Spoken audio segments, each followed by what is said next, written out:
systems go. Clear for liftoff.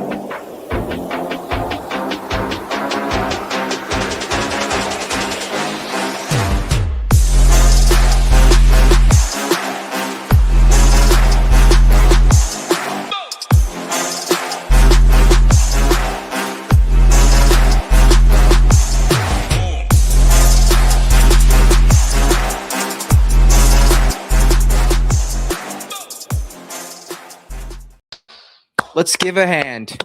Let's give a hand to old Pontus Nyholm. I hope that's how you say his name, because he was the one golfer I was on yesterday, and he scorched the slate at what, $6,400. Obviously didn't shoot anything crazy, wasn't in the round of the day, but I know a ton of the people in the Discord played him at that super low price to pair with maybe one of these top guys who I'm going to share my screen with. And shout out to you guys for the tail. Great day. We had one of the rounds of the day, and then we had one of the cheaper low-owned guys to pair him with. So let's keep it rolling. I'm excited to talk some round 3 showdown with you guys. I just got done watching some of the round 2. It was a little bit of a weird day because the way that the wave split panned out, it was kind of what I thought was going to happen. But my damn guys in week long decided, like, yeah, we're going to pretend like it's playing difficult. We're going to pretend like it's blowing 40 and just play some shitty golf. Thank you very much, Sam Burns. So nonetheless, can't win them all. Decent showdown day, rough week-long day. So let's bring up my screen. Let's talk who did well today, who did what, and how they did it. Nikolai, Gary Woodland, Jackson Superman, Willie, Jason Day, and Max McGreevy all shot rounds of 63 or better. Obviously, the course played a little bit, or not a little bit, but a fair bit easier today than it did yesterday. The round of the day yesterday was 6 under, and we saw a few better than that. Obviously, Nikolai shot 8 under, and then we see all these 7 under rounds. Let's talk a little bit. No, I didn't mean to do that. I did not mean to do that. That happens once in a while. It really just does. Hold on, I gotta redial in now. Classic modern technology, just putting me in a bad spot. All right, we're back. So let's talk a little bit about how they did it. I just clicked the wrong button. I hit stop sharing. So Nikolai and Gary Woodland. Nikolai just straight nuked and then got hot. He was kind of that perfect build of what we were looking for in yesterday's slate. The rest of the guys, Gary Woodland and Minwoo Lee, they didn't necessarily nuke it, but they are long hitters who got it around with the irons and had a nice putting day. Obviously, if you just ask anyone in Publix, is Gary Woodland and Minwoo Lee long off the tee? They're going to say yes. So if you look at their stat line, though, they didn't necessarily nuke it today, but they are plus drivers of the golf ball, stuff that we were looking for. And then looking at the rest of the guys, Jason Day and Max McGreevy, just national flat stick. Those are profiles we were never really going to land on, but in a showdown, it happens every single day. Some guys get hot with the putter. Maybe we can find one of those guys. We will randomly. We have randomly. And then Jackson Suber was that random guy like Hoagie who just had the hot irons and the hot putter. So 4 out of the 6 rounds of the days were kind of predictable and guys that we could have got on. We did land on some of them. So hopefully that keeps it going in round 2. Let's look at that wave split that we were talking about. So looking at, I said the PM could possibly play easier in round 2 because of the weather. And that did pan out. It wasn't night and day, but if everyone tried to stack the AM, and if you got on some of those PM guys, they were under-owned for what they should have been. It could have led you on the right track. So shout out you for potentially tailing that. I know a lot of people in the Discord won showdown. So great call there. Let's look at the weather for tomorrow. Very, very interesting stuff here at Memorial Park. I'm thinking we have a similar PM AM potential split to what we saw today. You guys can see in the morning, 8 o'clock, it's going to be 9-10 mile an hour. And then in the PM, it's 8 mile an hour, 7 mile an hour. Though these gusts are fairly similar, the consistent wind is a little bit down. Now, they did move the tee times up. So I will let me bring these tee times up for tomorrow real quick to show you guys what we're kind of looking with. It may not be as drastic as we're thinking. So the first tee time is going to go out at 8:20 a.m. The final tee time is going to go out at 1 p.m. I mean, it's not crazy, to be honest. It's really not crazy. This is Eastern time. So that's what 1:55 p.m. Central time. That's where they're in, I believe. Yeah, right. Yeah, they're Central time. So I guess that is 1:55 p.m. Central time. So actually, With that being said, this wave split could come through. I do think the PM is going to have the easier conditions. And with that being said, and like it's not crazy weather-wise, but the PM golfers are playing better. They are better golfers. They will be more chalky. So I do think those chalky guys, those golfers who are kind of the cream of the crop of this field, are going to it's 11 it's 11:55. Thank you, brother. Thank you, brother. Let's look at that again, because that might redo what I want to say. 11:55. Okay, so yeah, I was doing the times backwards. That's what happens when I talk too fast and I get the time zones confused. I mean, I wouldn't be able to do it without you guys. Thank you for that.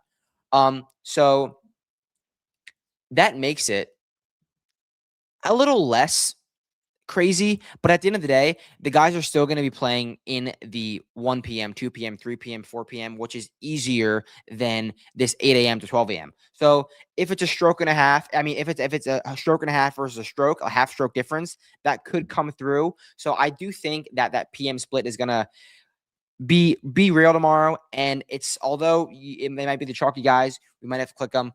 It is what it is. I'm going to be going with PM AM again for tomorrow. Looking at some of the contests for tomorrow, I have this one up. This PGA Tour Showdown 10K. This is the $55 6 max. Let's look at this contest again and see what we got. So Saturday, $55 5 max, 6 max. Sorry. Right. Where did it go? There we go. $55 6 max. This contest, in my opinion, is one of the best that we've seen. Truly. 2,000 up top. And then 10th place gets that 10%. And it's 6 entry max. 206 people can enter. So that's like 33 people you have to beat if you max enter it. If everyone max enters it, you can beat 33 people. I can beat 33 people. I think this is a great contest to enter, and you don't have to enter 6 lineups. You can win this with 1, 2 lineups for sure. And then looking at this big boy, this $5 40K, I love this payout structure. $5 to win 10K. There's 9.5K people in there. That's better than 75,000, like in some contests. And then 10th place wins that 150 marker, which is a nice little percentage to 10K, in my opinion, better than what we normally see in this contest. So it really depends. Like, it depends how many lineups you want to play, how many guys you like on the slate. Listen to Tambo saying that. So let's I want to look at some of the guys who like missed the cut and talk about that as well, because I think I told everyone to not play this extremely chalky Marco Penge. Like, things are too good to be true. Marco Penge has one good week and he gets blasted all the way up to whatever price he was, and then he misses the cut. Don't play him. It worked out for me not playing him, and I hope it worked out for you not playing old Marco Penge. So this -2 cut is kind of crazy, actually. It really is. So if you had a 6 of 6 this week, shout out you, because you're in the right. Only 60 guys. What is it? 60 guys made the cut? Probably like 64, something like that. Wow. So I did not expect. How many guys do I have that made the cut? I guess we'll look at my don't look at that. Don't look at that. Let's look at this slate plan. We have Sam Burns made the cut. Ryan Gerard missed the cut. Rasmus Højgaard made the cut. Rye missed the cut. Jesper Lee Pontus. So I had 2 guys miss the cut. Gerard and Sargent. Rye didn't play. I don't think these outrights are dead, truthfully, because there's a 63, 62 out there. I think if someone does something crazy, but I kind of got off the beaten path. Let's talk about the site. Let's talk about where you can make money this week. Let's talk about player pool, and let's talk about this code. Code Boots gets you 10% off, gets you a free week. There's no Boots next week, but there is a free week, and you can use the slate plan, which we talked about. I saw some people cash with the slate plan. You can always use it for the Stone. The Stone had Jason Day as a high leverage play. The Stone has everything you need, from tee times to bounce back grade to true approach delta, to all that type of stuff. And also the PGA projections. The projections are there. Actually, this is the week-long projections, but these Showdown projections will be up in the near future to simply help you build a player pool and then do what you want with that player pool. You want to play 25 golfers, you want to play 6 golfers, be my guest. All you got to do is go to the front of the site, use code BOOTS, join the nation, and baseball's around. Guys are cashing in baseball for sure. So you want all access, use every single sport, use code BOOTS. You just want the golf stuff, I would just want the golf stuff. But whatever floats your boat, go ahead and use that. Next thing I want to talk about, it is time to talk about some stats for tomorrow, some players for tomorrow, some guys who are doing some potential good things. So here we go. Let's look at round 2. Let's look at just round 2 stats. Actually, no, let's look at round 1 and 2. So what I'm looking for is golfers to be long. I still want to go with the long golfers, and then you have to be able to pop with the irons, or you have to be able to pop on the putting green. So let's look at those golfers. As soon as we scroll, we see a ton of L's down the top of the leaderboard. L, L, L, L, L. The long hitters are going to the top. It's not a surprise. It is Memorial Park. It's just what it's going to be. So let's see if we could find some guys towards the top who are going to be chalky, but they're going to play in that better wave. So Min-Woo Lee, he's gaining 1 stroke off the tee, another 0.76 on approach. And this is also, I still don't know how Data Golf does their stats because it's different than PGA Tour, and the way they aggregate it is different in the live versus the live versus the post round stuff. But it doesn't matter. I guess this is all relative to this field that we're looking at. It's relative to this data set that we're looking at. So I'm just going to say it for what it's worth. 1 off the tee, 0.7 on approach, 1 on the greens. It's a very controlled stat line, a very calm stat line. I do honestly worry about this plus 0.7 number. Like, I talked about it in round 1, how his approach play was minus 0.7, I think. But like, that was okay for Min-Woo. Like, that was okay. Like, Min-Woo can lose that many strokes on approach because he's not a good approach player.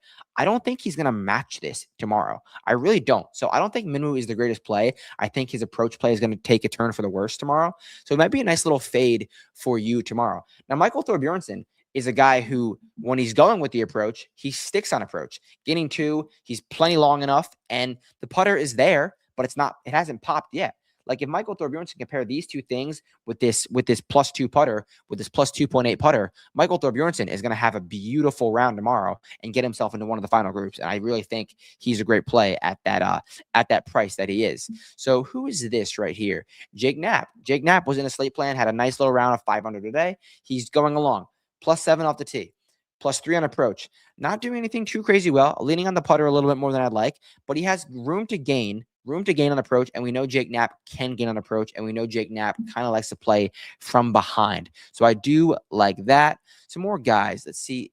ADDC. He's long enough off the tee, long and inaccurate. That's why he's losing strokes off the tee. The iron play is there, and the putter is around average with a ton of room to spike. So I like ADDC, potentially that profile that we are looking for. Long, hitting his irons okay. Room to spike. Room to spike is kind of done us well this year. Aldrich Potgieter. Now, this is a profile that I don't want to chase. Like, it's going to look really enticing. Plus 1.7 on off the tee. Plus 2.5 on approach. And you're going to say to yourself, oh my God, if only Aldrich could putt tomorrow. This is not something I want to chase because there's a reason he's losing -2 putting. He's a bad putter. You're going to be on him tomorrow and sweat all those 8-footers. Oh, he missed again. Oh, he missed again. I'd rather go with the guys who were like +7, +0, even +1, because they got it going. They're going to keep it going. Not very often the guys just randomly find it on the greens. We always say we want to chase those bad putters, but it just doesn't, it's not as easy as that. Find the good ball striking, pair it with the bad putting. It doesn't always work like that. So Aldrich might be a chalky guy because of the profile, but it's not something I do want to chase. Now, I'm down to go back to Rasmus Højgaard, a guy that we've been on all year long. Actually, damn it, I did it again. I guess I'm going to skip to it again. I've done this so many times this year. Rasmus Højgaard is the one golfer that I am on. I've done this so many times where I'm going through someone that I like, but he's the guy that I'm going to boast at the end of the show. So let's look at Rasmus Højgaard while we're here. He is gaining a stroke off the tee, striping the irons, and he is nuking. Third in driving distance. This is the exact profile that we want. And he probably saw big bro or little bro, I don't know who's older, shoot that course record today, and he's going to be like, I'm going to fire at pins tomorrow. I am 10 back, and I'm 10 back, and I'm T20. I'm kind of still, No, he's sorry. He's, 8 back. T20. I'm still in this golf tournament. Like, let's go shoot at flags. We know that 63 is out there. Let's do it. So Rasmus Højgaard is the one golfer that I am on for tomorrow. So shout out Rasmus. Let's go to find like 2 more golfers who fit the profile that we are looking at. Sahith Theegala. He is not the longest in terms of this field. We know he's plus in distance, but he's got a nice profile. Plus 0.5 on approach, plus 0.5 on the greens. If this man, Sahith Theegala, can find it on approach, can find it on the greens, we know he can go super low. We know he can light it up on the greens or even on approach. And he's been playing such great golf. I think he's a great play at the price that he is at. Let's get one more golfer, a long hitter who I like going into the week, and he had a great round today. Sudarshan Yellamaraju, gaining in every single category, but not popping. Let's read this across. Plus 0.4 off the tee, plus 0.5 on approach, plus 0.1 around the green, plus 0.6 on the greens. He has the ability to gain in any one of those categories and zoom to have one of the rounds of the day. So I think he is an absolutely amazing play. I think he's a great play. And I'm down. I'm down for Sudarshan. So that is the one golfer that I am on. That is the potential plays, guys that I potentially like. The skill set. You guys know the skill set that I like. So there's that. As always, we will close it with the song of the day. I know you guys enjoy it because I get some DMs about it. The song of the day, Emptiness Remains by Downswing. Some gas. Cootie withdrew because of his back injury. Song of the day, Emptiness Remains. Downswing. I will catch you guys tomorrow for the Showdown show. It will be early tomorrow. The Showdown show will be early tomorrow. And then I will do the slate plan once the round is finished. So tune into that. Any questions, you know where to find me, and I'll catch you guys tomorrow. Peace.